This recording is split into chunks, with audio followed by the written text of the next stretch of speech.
मित्रांनो, आम्ही ढाकगडला कॅम्पिंग केली होती. त्याचा हा संपूर्ण व्हिडिओ असणार आहे. आम्ही जे कॅम्पिंगसाठी लागणारे टेंट आधीच घेतला होता. नंतर कार्यकर्त्यांना कॅम्पिंग करायचे आणि कोणता त्रास पण नाही झाला पाहिजे यासाठी यांनी परत डिकॅथलॉनला आणलंय स्लीपिंग बॅग घ्यायला.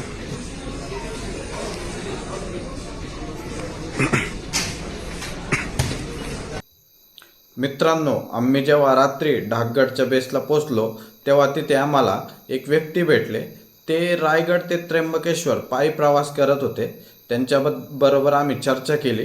त्यांनी आम्हाला सध्या चालू असलेला बिबट्याचा धोका याबद्दल माहिती दिली. तेव्हा आम्ही ठरवले की त्यांनी जिथं टेंट लावलाय त्याच ठिकाणी आपला देखील टेंट लावू. कुठल्या गावचे? मी शिवयात्रा करतोय. हा, रायगडावरून चालू केली, मी त्र्यंबकेश्वरला चाललो पाय पाय. रायगड वरून त्र्यंबकेश्वर पाय पाय. हो, आज 5वा दिवस आहे. मग इथं कसं हे लोकेशन कोणी सांगितलं तुम्हाला? नाही, मला आता मी शिवाची ठिकाणं करत करतच चाललो. शंकराची सगळी मंदिर ना. हा, हे फेमस आहे कोंडेश्वर. मी असा येत राहतो रानातून, हा, येतो रानातून तसंच जातो. एकटेच तुम्ही येताय? चांगलं आहे. आता कसं आहे माहिती का, आता शिवयात्रा चालू आहे. हा, आमचं नियोजन चाललं होतं की तिथे एक मधला टप्पा आहे. आम्हाला वाटलं तुम्ही कॅम्पिंगला आले. तिथं जाऊन कॅम्पिंग करायची. आता बिबट्यांचं कुठे राहणार जाता?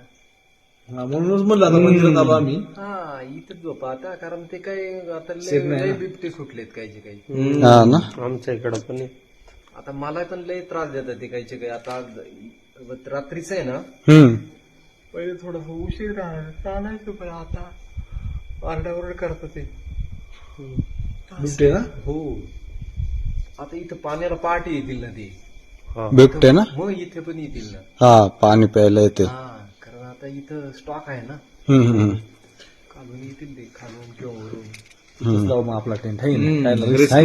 हा, म्हणजे कसं आहे, सकाळी मग फिरा तुम्ही 5 वाजता जाऊ उठू. उजेड चालतं ना.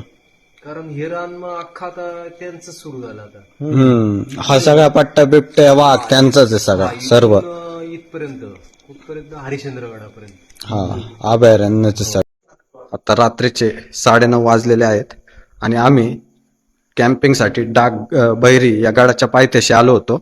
आम्हाला मधल्या टप्प्यात जाऊन कॅम्पिंग करायची होती, पण आम्हाला इथे कोंडेश्वर मंदिर आहे पायथ्याला, त्या इथे आम्हाला एक दादा भेटले. ते रायगड ते त्र्यंबकेश्वर पायी प्रवास करत आहेत.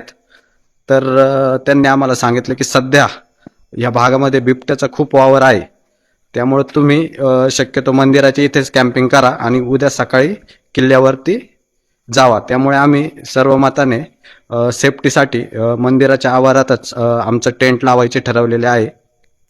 आमची पहिली कॅम्पिंग आहे आणि आता आम्ही टेंट लावत आहोत.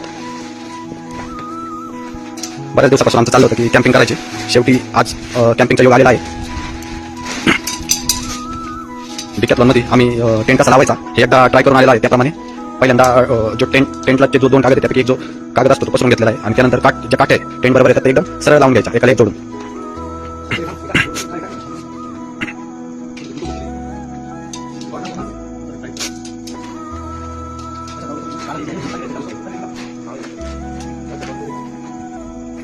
आपल्याला ना चांगली टॉर्च आणायला लागणार आहे. जसं बॅकअप 2-3 तास असेल.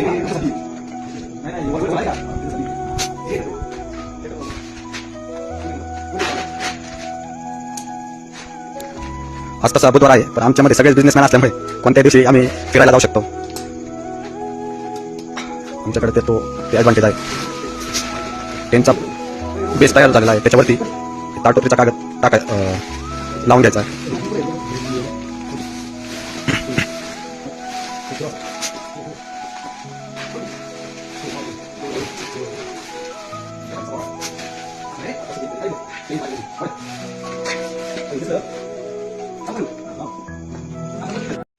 कॅम्पिंग आमचं टेंट लावून झालेलं आहे. आमचं नियोजन होतं की कॅम्पिंग करून टेंट लावून मसाले भात बनवून खायचा, पण आम्हाला खूपच उशीर झाला ट्रॅफिकमुळे, त्यामुळे आम्ही पार्सल घेऊन आलेलो आहे. मशरूमची भाजी, 2 दाल खिचडी आणि गव्हाच्या रोट्या पार्सल घेऊन आलेलो आहे. सकाळसाठी मॅगी वगैरे ते सर्व आणलेलं आहे. तो सेटअप वेगळा आहे. मस्तपैकी आता मंदिराच्या आवारात बसून आम्ही जेवण करणार आहे आणि याच्यानंतर आमचं दूध बनवायचं नियोजन आहे. नीटला बसलं नाही. आमचं आता जेवण करून दूध बनवायचा प्लॅन आहे. त्यासाठी आम्ही पहिल्यांदा ही व्हायरल शेगडी आणि त्याचं गॅस कॅन घेऊन आलेलो आहे. ओके बसलं. आता याची सिस्टीम कशी आहे ती बघावी लागणार आहे. Okay okay done. अजून एक झालंय लफड, लायटर गाडीत राहिला. आता तो आलाय पुढे लाईट गाडीत खरं जा ना. नाही गाडीतच आहे. झालं. आम्ही फिरायला आल्यावर हा आमचा कायमचा फेवरेट मेनू आहे. दूध मसाले दूध बनवणे. मस्तपैकी दूध आणायचं, काजू बदाम पावडर, एक नंबर मसाले दूध. आम्ही कोकणात जरी गेलो तरी कायम मसाले दूधाचं नियोजन असतंय मस्तपैकी. तापलं का बघ बरं. अशा रीतीने आमचं मसाले दूध तयार झालेलं आहे. कार्यकर्त्यांच्या चेहऱ्यावरचा आनंद तुम्ही बघा. दूध ग्लास तयार आहे मस्तपैकी. आता दुधाचा बेत, दूध पिऊन पडे हाणणार. सकाळी किल्ला चढायला चालू. 5 वाजता ना? सकाळी 5-6 वाजता उठा. 5 कसा? दुधाची पावर उद्या कळन आपल्याला. काहीतरीच होत ना बावळा. काजू बदाम मसाला झोपून बोलायचं. आता सकाळ सकाळ झालेली आमची लीडर अक्षयजी सगळ्यात शेवट उठलेले आहेत. त्यांच्यामुळे आज मला कॅम्पला जायला आता उशीर होईल. तुम्ही बघू शकता एकदम उजेडलेले मस्त वातावरण आहे. आता आम्ही आंघोळ करून महादेवाचं दर्शन घेऊन कॅम्पला सुरुवात करणार आहे. चला टेंट काढू आता, उशीर झालेला आहे. अशा रीतीने आमची जी पहिली कॅम्पिंग सक्सेसफुल झालेली आहे. पहिली कॅम्पिंग होती. मला तर फक्त 2च प्रॉब्लेम आले. एक तर स्लिपिंग बॅग होती पण फ्लोअर थोडासा गार होता, तो एक प्रॉब्लेम. आणि दुसरा म्हणजे जर तुमच्यामध्ये कोण घोरणार असेल तर त्याला टेंटच्या बाहेर जाऊ. हा जो हा चेहरा बघा तुम्ही. याने निम्मी रात्र झोपून दिलेला नाही आम्हाला. स्वतः डारडोर झोपला होता. एचडी मध्ये घोरत होता. एचडी मध्ये. कसा होता मग तुझा पहिल्या कॅम्पिंगचा अनुभव? तुमचा अनुभव सुंदर होता. सुंदर. तर झोपेने सगळा प्रॉब्लेम झाला. काय झालं? 2 माणसं आमच्यात खूप जबरदस्त घोरणारे होते. दुसरा म्हणजे रात्री 3 वाजेपर्यंत त्यांनी झोपून राहिली. विशाल आणि प्रथमेश झोपेसाठी एकदम. त्यांच्यासाठी आम्ही नेक्स्ट टाइम वेगळा टेंट घेऊन येणार आहे. आम्ही आमचं सेपरेट, ते सेपरेट. मस्तपैकी झोप झाल्यानंतर चूल पेटवून मॅगीचं नियोजन आम्ही चालू केलेलं आहे.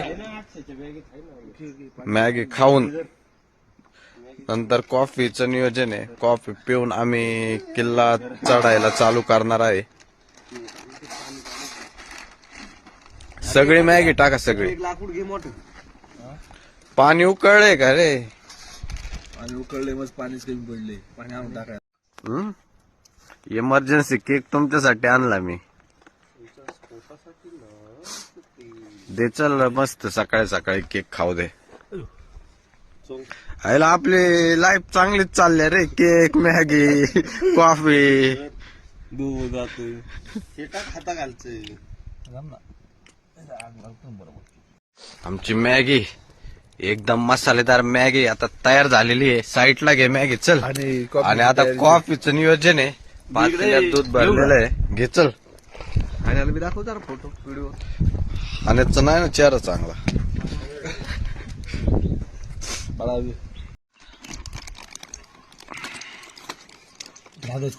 कसं वाटतं मॅगीचा बेत? एकदम चांगलं केलेलं. कशी आहे टेस्ट मॅगीचे? सुंदर एकदम सुंदर. सुंदर टेस्ट असते का? पत्या मॅगीची टेस्ट कशी आहे? फडकते पात्याचे. कॉफी टाक ना. कॉफी टाक ना. साखर कॉफी टाक. साखर टाकतो. मस्त पैकी आता कॉफी तयार होत मोडकची आहे. आवडती brew मस्त coffee. वास सुटलाय. ब्रू नाही आपली टाटा आहे. वा वा वा वा वा.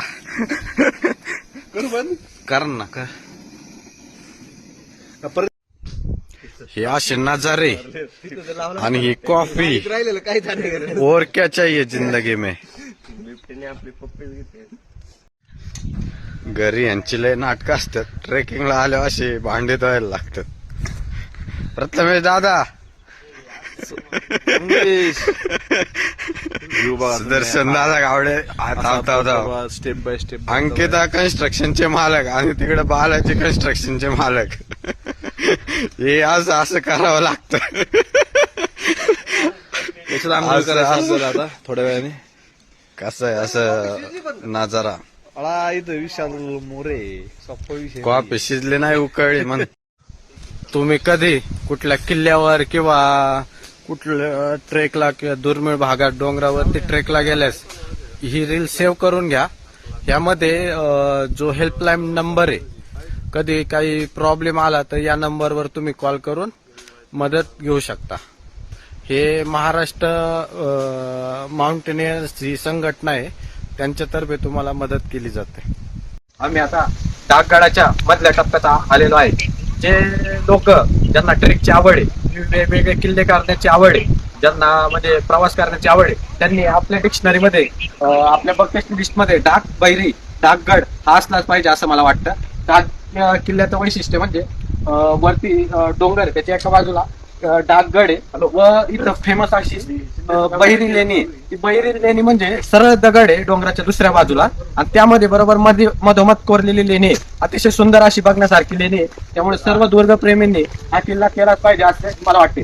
तसेच ज्यांना रॅपलिंग वगैरे करायची सवय त्यांच्यासाठी एक कळकराई शुल्क आहे. जसं तुम्ही जीवधनला शुल्क पाहिलाय त्याचप्रमाणे हा कळकराई शुल्क आहे. इथं तुम्ही रॅपलिंग देखील करू शकता. रॅपलिंगची ट्रेनिंग आनंद तुम्ही कळकराई शुल्काला घेऊ शकता. त्यामुळे सर्व ट्रेकर्सने आपल्या बकेट लिस्ट मध्ये हा किल्ला टाकून ठेवा. तसेच या किल्ला सर्व सीझनला हा किल्ला तुम्ही करू शकता. येताना पूर्ण फॉरेस्ट आहे, तुम्ही आजूबाजूला बघू शकता, संपूर्ण फॉरेस्ट आहे. आता दुपारची वेळ आहे तरी पण ऊन खाली येत नाहीये, त्यामुळं अतिशय सुंदर असा ट्रेक हे सर्वांनी केलाच पाहिजे. धन्यवाद. आम्ही आता डाकगडाचा जो शेवटचा टप्पा आहे त्या टप्प्यात आलेलो आहे. एका साईडला डाकगड आहे आणि एका साईडला कळकराई शुल्क आहे, जिथं रॅपलिंग केली जाते. आणि आता आम्ही ही व्हॅली बघू शकता. ही व्हॅली ही फिरून जाते आपल्या बहिरी लेणीला. अतिशय सुंदर लेणी आहे, तुम्ही व्हॅली बघू शकता. अतिशय सुंदर व्हॅली आहे. सर्वांनी हा ट्रेक केला पाहिजे असं मला वाटतं. डाकगड. मला सोलो ट्रिप करायची खूप इच्छा आहे, पण सोलो ट्रिप न करण्याचं एकच कारण आहे, कुठं ट्रिपला जायचं म्हणल्यावर काय सोबत चालतात नाही म्हणत नाही.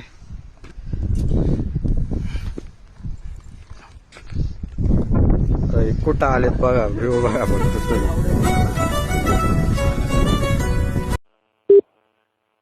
आप जिस व्यक्ति से बात करना चाहते हैं वो इस वक्त दौड़ती भागती दुनिया से दूर एक खूबसूरत और सुंदर जगह पर अपनी जिंदगी के सबसे प्यारे पल गुजार रही हैं. कृपया आप भी ये दौड़ भाग छोड़िए और पहाड़ों पर चले आइए. ही डाक बैरी लेणी आहे आणि ह्या लेणीमध्ये इथे एक पाटी लावलेली आहे. तुम्ही ही पाटी बघा.